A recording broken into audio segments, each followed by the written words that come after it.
Students कुछ Mendelian terms को discuss करते हैं क्योंकि मेंडल ने अपने इनहेरिटेंस के लॉज में इन टर्म्स को यूज़ किया था, तो लिहाजा इन टर्म्स को समझ लेते हैं ताकि हमें इनहेरिटेंस को समझना आसान हो जाए। तो सबसे पहले हम डिस्कस करते हैं जीन्स को। थोड़ा बहुत प्रीवियसली भी हमने इसको डिस्कस कर लिया था। मेंडल ने जीन का कंसेप्ट दिया था, ऑल्दो कि उसने जीन को जीन का नाम नहीं दिया था, उसने उसको एलिमेंट या फैक्टर्स का नाम दिया था। मेंडल ने ये कहा था कि पेरेंट्स से कोई फैक्टर या कोई एलिमेंट्स उसके बच्चों तक ट्रांसफ़र हो जाता है, जिसकी वजह से पेरेंटल कैरेक्टरिस्टिक्स ट्रांसफ़र हो जाते हैं उसके बच्चों तक। बाद में इस जीन को जीन का नाम दिया था बाय जोहानसन इन 1909। जीन डीएनए का एक छोटा सा पार्ट होता है और ये हमारी बॉडी के अंदर करेक्टर्स को कंट्रोल करने के लिए रिस्पॉन्सिबल होता है। हमारी बॉडी का हर एक करेक्टर एक स्पेसिफिक जीन से कंट्रोल हो रहा होता है और ये जीन्स हमारी बॉडी में हमारे पेरेंट्स से हमने ट्रांसमिट हुए होते हैं। यानी कि अगर कोई इंसान का बच्चा है तो वो इंसान का ही बच्चा क्यों होता है? क्योंकि उस बच्चे के अंदर जीन्स अपने पेरेंट्स के मौजूद होते हैं। इसी तरीके से अगर कोई बर्ड का बच्चा है तो वो बर्ड का ही बच्चा क्यों होता है? क्योंकि उसकी बॉडी में जीन्स उसके पेरेंट्स के मौजूद होते हैं और ये जीन्स हमारी बॉडी में हमेशा पेयर्स की सूरत में होते हैं। मतलब एक करेक्टर को कंट्रोल करने के लिए हमारी बॉडी में वन पेयर ऑफ जीन्स यानी कि 2 जीन्स रिस्पॉन्सिबल होते हैं। उस पेयर के एक मेंबर को हमें हमारा फादर देता है और उस पेयर के दूसरे मेंबर को हमने अपनी मदर से इनहेरिट किया हुआ होता है।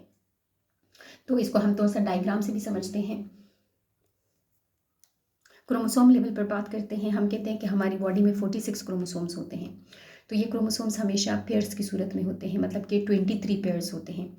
तो ये पेयर्स किस तरीके से बनते हैं, क्या क्राइटेरिया होता है इन पेयर्स को बनाने के लिए?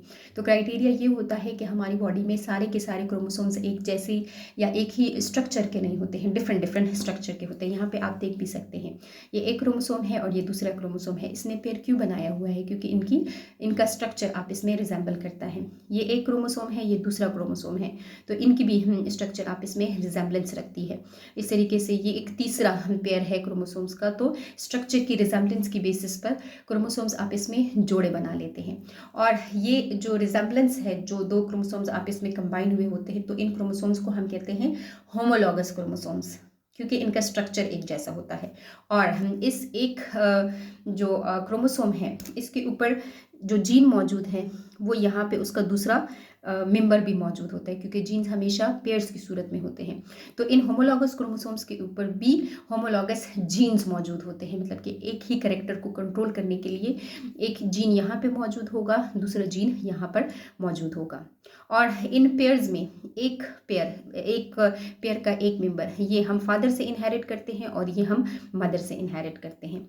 ये हम फादर से इनहेरिट करते हैं, ये हम मदर से इनहेरिट करते हैं। तो इस तरीके से हमारी बॉडी में क्रोमोसोम्स भी पेयर्स की सूरत में होते हैं और उनके ऊपर जो जीन्स मौजूद होते हैं तो वो भी पेयर्स की सूरत में होते हैं। हम होमोलॉगस क्रोमोसोम्स उन क्रोमोसोम्स को कहते हैं जिनकी शक्लें आपस में मिलती है, और होमोलॉगस क्रोमोसोम्स हम इस बेसिस पर भी उसको कहते हैं क्योंकि उसके ऊपर जीन्स एक जैसे होते हैं, एक ही करेक्टर को कंट्रोल करने वाले जीन्स मौजूद होते हैं होमोलॉगस क्रोमोसोम्स के ऊपर। तो हमें ये बात समझ आ चुकी है कि जीन्स हमेशा पेयर्स की सूरत में क्यों होते हैं। और जीन्स का हमारी बॉडी में ये काम होता है कि इन्होंने एक ख़ास किस्म के प्रोटीन को बनाना होता है और फिर वो प्रोटीन हमारी बॉडी में उस कैरेक्टर को कंट्रोल करने के लिए रिस्पॉन्सिबल होता है। ये हमने समझ लिया जीन्स को। अब हम बात करते हैं नेक्स्ट टर्म की, दैट इज़ लोकस। लोकस कहते हैं पोजीशन को। यहाँ पे देखिए, ये 2 होमोलॉगस क्रोमोसोम्स हैं, स्ट्रक्चर भी इनका एक जैसा है और यहाँ पे जो जीन मौजूद है एग्जैक्ट उसका दूसरा फ्रेंड यहाँ पे मौजूद होता है। यहाँ पे जो जीन होगा उसका दूसरा फ्रेंड यहाँ पे मौजूद होगा। तो जीन की अपनी एक स्पेसिफिक लोकेशन होती है क्रोमोसोम्स पर, वो एक ख़ास जगह पे मौजूद होता है हर एक की बॉडी में। ऐसे नहीं है कि आपकी बॉडी में एक जगह पे मौजूद है और मेरी बॉडी में वही स्पेसिफिक जीन किसी दूसरी जगह पे मौजूद होगा, ऐसा नहीं होता है।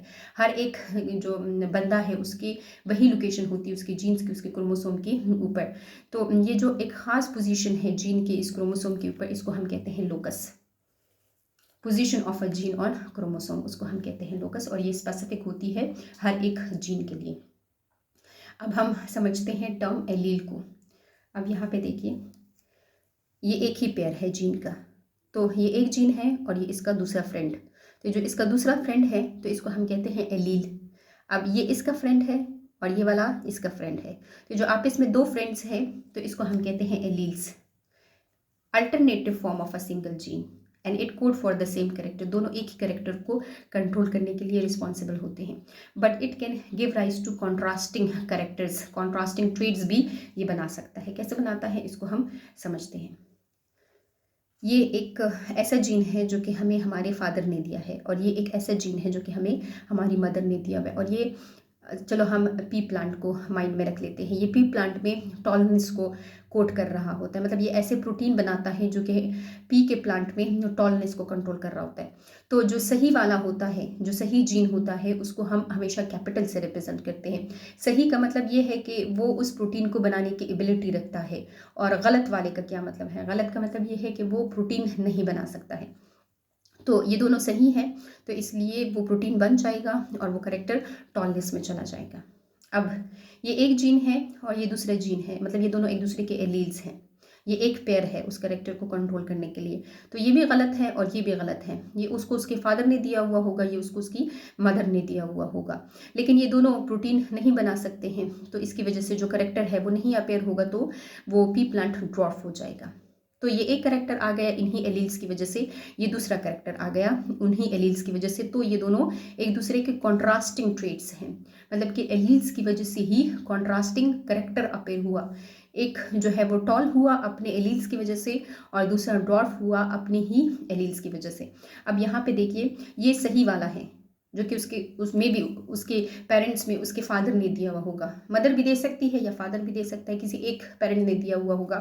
और ये दूसरा टी जो गलत है, गलत मतलब वो प्रोटीन नहीं बना सकता है, लेकिन फिर भी वो कैरेक्टर अपेयर होता है। अब ऐसा नहीं होगा कि इस वाले जो जीन्स है दोनों सही थे तो उन्होंने कुछ एक्स्ट्रा ऑर्डिनरी टॉलनेस कॉज कर दी, ऐसा नहीं होगा।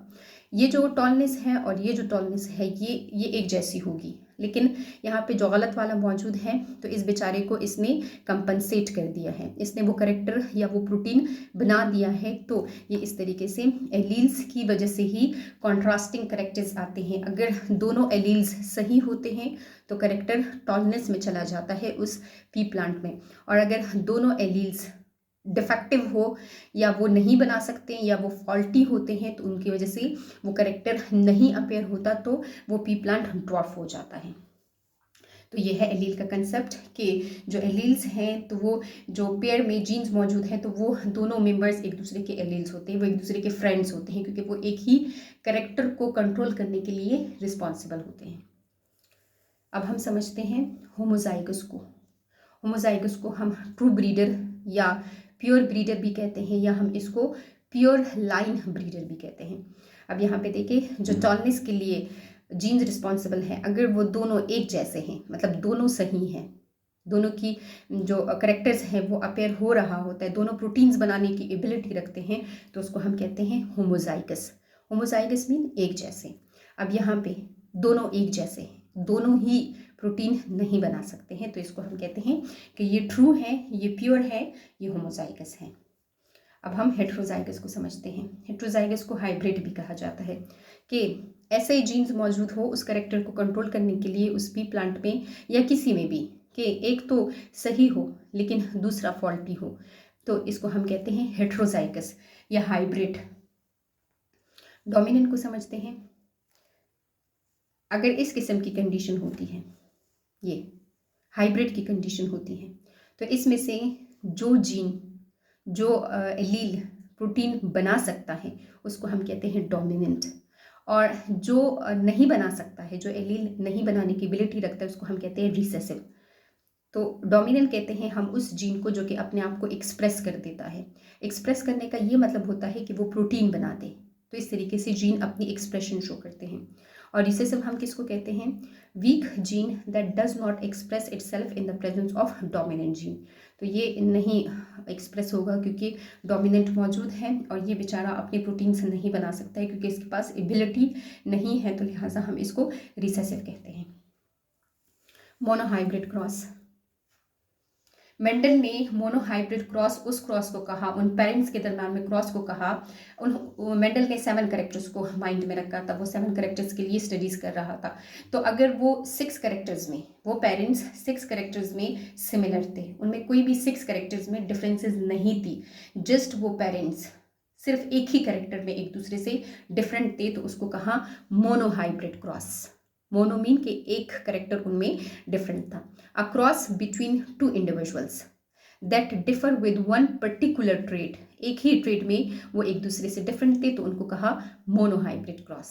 मतलब कि टॉल और ड्वार्फ, बाकी सारी चीज़ें, बाकी जो हमने करेक्टर स्टडी किए कि सीड का कलर है, शेप है, पॉट का कलर है, सीड और इसके अलावा फ्लावर की पोजीशन है, उसका कलर, ये सारे करेक्टर्स उसमें एक जैसे थे, लेकिन एक करेक्टर उसमें अगर डिफरेंट होता है और उन पेरेंट्स को आपस में क्रॉस किया जा रहा होता है तो उसको हम कहते हैं मोनोहाइब्रिड क्रॉस। और डाईहाइब्रिड का मतलब ये है कि a cross between two individual that differ with two different traits, मतलब कि 7 करेक्टर्स उसने माइंड में रखे थे, तो अगर 5 करेक्टर्स एक जैसे होते हैं और उसमें 2 करेक्टर्स एक दूसरे से डिफरेंट होते हैं और वो उन पेरेंट्स का आपस में क्रॉस कर रहा होता, तो उसको कहा उसने डाईहाइब्रिड क्रॉस। यानी कि सीड का कलर अगर डिफरेंट है और सीड की शेप भी एक दूसरे से डिफरेंट है और वो उन पेरेंट्स का आपस में क्रॉस करता है, तो उसको हम कहते हैं डाईहाइब्रिड क्रॉस। तो ये हमने समझा डिफरेंट टर्म्स को। थोड़ा सा मैं आपके लिए रिपीट कर देती हूँ। जीन्स हमने स्मॉल सेगमेंट ऑफ डीएनए को कहा, कैरेक्टर्स को कंट्रोल करने के लिए रिस्पॉन्सिबल होता है। हमारी बॉडी में हमेशा पेयर्स की सूरत में होते हैं। उस पेयर का एक मेंबर हमें हमारा फादर देता है और उस पेयर का दूसरा मेंबर हमें हमारी मदर देती है। मतलब कि हम हर एक पेरेंट से एक एक जीन को इनहेरिट करते हैं, उस सिर्फ एक जीन को इनहेरिट करते हैं उस कैरेक्टर को कंट्रोल करने के लिए, और ये एक पर्टिकुलर प्रोटीन बनाने की एबिलिटी रखते हैं। लोकस हमने जीन के उस पोजीशन को कहा जहाँ पे वो क्रोमोसोम पर लोकेटेड होता है और ये हर एक जीन के लिए स्पेसिफिक होता है। एलील हमने जीन के फ्रेंड्स को कहा, जो एक पेयर में 2 जीन्स मौजूद हैं तो वो दोनों जीन्स एक दूसरे के फ्रेंड्स होते हैं, वो एलील्स होते हैं, क्योंकि उनकी पोजीशन भी क्रोमोसोम्स के ऊपर एक जैसी होती है और वो एक ही कैरेक्टर को कोड कर रहे होते हैं। और इन्हीं एलील्स की वजह से या तो कैरेक्टर अपेयर हो सकता है या कैरेक्टर नहीं अपेयर हो सकता है, या वो पी प्लांट टॉल हो सकता है या वो पी प्लांट डॉर्फ हो सकता है। और होमोजाइगस या प्योर लाइन या हमने ट्रू ब्रीडर उसको कहा जिसमें 2 जीन्स या तो बना सकते हैं प्रोटीन या नहीं बना सकते हैं। और हेटेरोजाइगस या हाइब्रिड हमने उस कंडीशन को कहा जहाँ पे एक कैरेक्टर को कंट्रोल करने के लिए 2 डिफरेंट जीन्स हो, जिसमें एक तो डोमिनेंट हो, वो अपने आप को एक्सप्रेस कर रहा हो, वो प्रोटीन बना रहा हो, लेकिन दूसरा नहीं बना सकता है, वो फॉल्टी होता है। और मोनोहाइब्रिड क्रॉस हमने उस क्रॉस को कहा जहाँ पे 2 पेरेंट्स में जस्ट एक ही कैरेक्टर डिफरेंट होता है, बाकी सारे के सारे कैरेक्टर्स उसमें एक जैसे होते हैं। डाईहाइब्रिड क्रॉस हमने उन इंडिविजुअल के दरम्यान में क्रॉस को कहा जो कि बाकी सारे करेक्टर्स में एक जैसे होते हैं, लेकिन जस्ट 2 करेक्टर्स में एक दूसरे से डिफरेंट होते हैं। तो इन टर्म्स को आप अच्छी तरीके से पढ़ लीजिएगा, क्योंकि हम इन टर्म्स को बार बार यूज़ करेंगे। कुछ और टर्म्स भी हैं इसमें, लेकिन अभी तक आप इतना ही समझ लीजिए। खैर है, वो फिर बाद में मैं आपके साथ रिपीट करती जाऊँगी।